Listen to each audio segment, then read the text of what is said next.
following video contains the build to achieve the hardest hitting Pestilence tick ever. This is solo, obviously team buffs will make this much higher. The build has not been upgraded. Expertise upgrades to your Pestilence will also increase this. This is a base build for maximum pesty tick satisfaction. Viewer discretion is advised.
You're amazing. Just to take it in for a minute. Yeah, I can take it in. No, I can take it in. You are amazing. I can take it in. You are amazing. Thank you, yeah. Will you say it? No, I kind of needed to hear that. Thank you. Hello, Plum here, g'day champions, how's it going, and welcome back to another Division 2 build video. Today's video is all about the Pestilence. Now, when it comes to using the Pestilence, Pesty, Sir Pestilot, whatever you want to call it, there's heaps of different ways you can make your build. Today's build's sole purpose is to achieve the highest pesty tick we can solo, and without upgrading any expertise levels on the build. This combination of gear and talents will deliver the highest possible pesty tick in the game. Now, if you've upgraded your expertise levels, this will increase the ticks. If you're currently doing the weapon damage exploit, that's obviously going to increase that per tick damage as well. And if you start looking into activating team buffs, that's also going to raise those pesty ticks.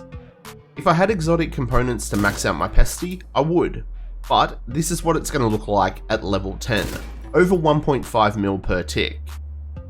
Now this is a really fun build that's got stacks of damage per bullet, and that pesty tick is pure filth.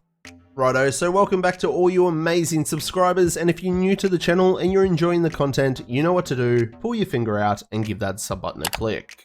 And please everyone engage with this video, a like, a share, a comment, it all helps with the magic and the wizardry of the YouTube algorithm. Doing all this stuff is going to help the channel and our amazing community grow. And don't forget to check me out on all my other socials, including Twitch, Discord, Facebook, the works. All the links for that stuff is in the description. Righto champions, with all that said and done and out of the way, let's get into the build. 5 reds, 1 blue, no skill tiers, 913k armor. 2 pieces of Heartbreaker, 1 Providence, 1 Walker and Harris, 1 Petrov, and the exotic knees. Specialization wise, you can use anything you like. As far as I'm aware, there's no perk that directly impacts your own weapon damage. Please do make sure that you spec into LMG damage when you pick your specialization though. For me, I've gone with Gunner. We're going to get 10% armor on kill, which definitely is going to help with our survivability because we're pretty squishy. Every 3rd reload is 50% faster. We also generate ammo for ourselves and our team. And our rate of fire is buffed 5% on kill for 5 seconds.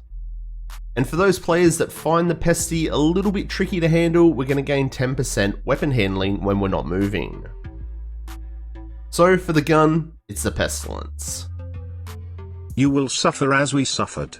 As you can see, this one's maxed out and it's proficient, but I haven't upgraded it. The talent's called Plague of the Outcasts. Hits apply a debuff dealing 100% weapon damage over 10 seconds. This can stack 50 times. Whenever an enemy dies with the debuff, all the stacks transfer to a nearby enemy within 25 meters. As the Pestilence stacks do scale with weapon damage, we want the most weapon damage we can achieve on our build to max out those ticks. Things like headshot damage, crit hit chance, crit hit damage don't impact the pesty ticks themselves. They will raise our damage per bullet, but just not the ticks. Another cool thing with the ticks is if multiple hostiles die, the ticks all transfer and can stack on top of each other. So in some situations, the old spray and pray is a very good tactic. Now you've got to have a secondary and you can use whatever you like because this build's all about those pesty ticks. But in case I get caught out in the middle of a reload, I've got my god tier FAMAS with Optimist. And rounding off the weapons, I've got the Orbit as my pistol. This isn't required, so equip whichever sidearm you want. Righto then, now for the gear items on the build. First up, we've got the mask, and it's the first of 2 pieces of Heartbreaker. The 2-piece bonus is going to give us 15% LMG damage. This is the best way to achieve the highest amount of weapon damage on this type of build. Quick reminder, pesty ticks scale with weapon damage. So we've got max weapon damage and we've got crit hit chance and a crit hit chance mod, but you could have whatever you like. If you wanted to use weapon handling to become a fucking laser, go for it. For the chest piece, it's the name Providence chest, the Sacrifice. Max weapon damage, yes, good. Crit hit chance, headshot damage, and crit hit chance mod, not important for the tick damage. The talent that we've got is Perfect Glass Cannon. All damage you deal is amplified by 30%, all damage taken is amplified by 60%. There's no standalone chest talent in the game that will provide this amount of amplified damage. So even though it can be a bit tricky to play at times, this will provide a beefy buff to not only our damage per bullet, but also our pesty ticks. For the holster, it's the second piece of Heartbreaker, max weapon damage and some crit. Again, weapon handling here would be a great addition to the build. Now for the knees, we're using the Sawyer's knee pads. When I lost my leg, I thought that was it for me. I rose again, like the phoenix on my patch. Now I'm gonna try and put things right. What? You're not using Fox's best in slot on all builds, you newbie noober? No, I'm not. Yes, Foxes will give us another core weapon damage roll and give us 8% damage to targets out of cover, but Sawyer's outperforms it. It comes with armor, explosive resistance, and health, which does suck, but the talent is pretty damn good if you play it right. Stand your ground. It's got 2 parts. The first part means you can't be staggered by explosions. That's pretty cool. But the second part of the talent is where it's at. Increases total weapon damage by 3% each second we're not moving. This stacks up to 10 until we start moving. All stacks are lost 10 seconds after moving. So 3% damage for 10 stacks is a 30% weapon damage buff. That's more than Foxes can give our pesty tick, so that's why we're using it. For the gloves, we've got the name Petrov gloves, the contractor's gloves.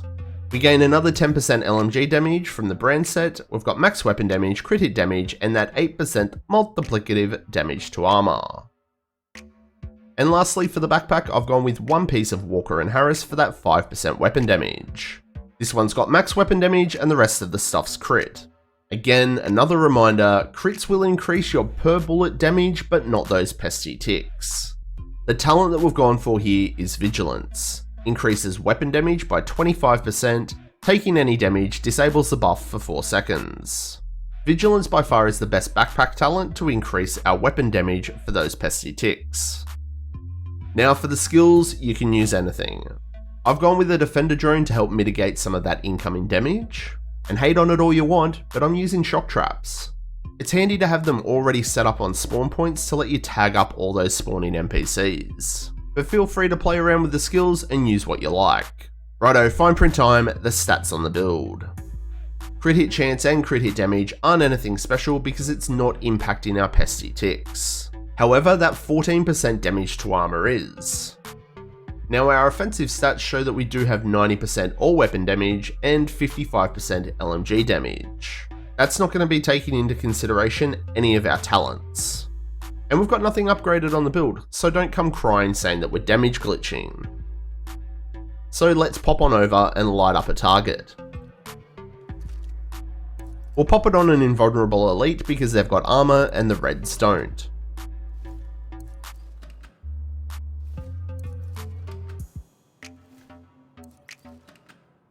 We'll put it on 5 meters so my SPUD aim doesn't look too shit. And we're going to stand still for a few seconds to let our Sawyer's knee pads charge up. Now, let's pump this thing full of lead. As shots land, the Plague of the Outcast markers build up. Now that we're at full stacks, and we're getting 1.481 million per tick. So that's the highest pesty tick you will get solo with no upgrades. Now upgrading a Pestilence to level 20 will probably put it just over the 2 mil mark per tick, which is super filthy. I still need to gather a few more exotic components to upgrade my other Pestilence, but when I do, I'm definitely rocking this. So that's the build, champions. It's a nice and effective build to use, and I've had heaps of fun with it. Watching those pesty ticks spread and chunk armor is pure bliss. So what do you reckon? Are you going to be a champion and have a crack at getting the highest pesty tick possible solo? What modifications would you make? Let me know down below. And like always, show your content creators your support, like, share, comment, and subscribe. All this kind of stuff really does help support myself and the channel. So that's going to wrap it up for this one, and I will catch you all in the next one. I'm Plum out.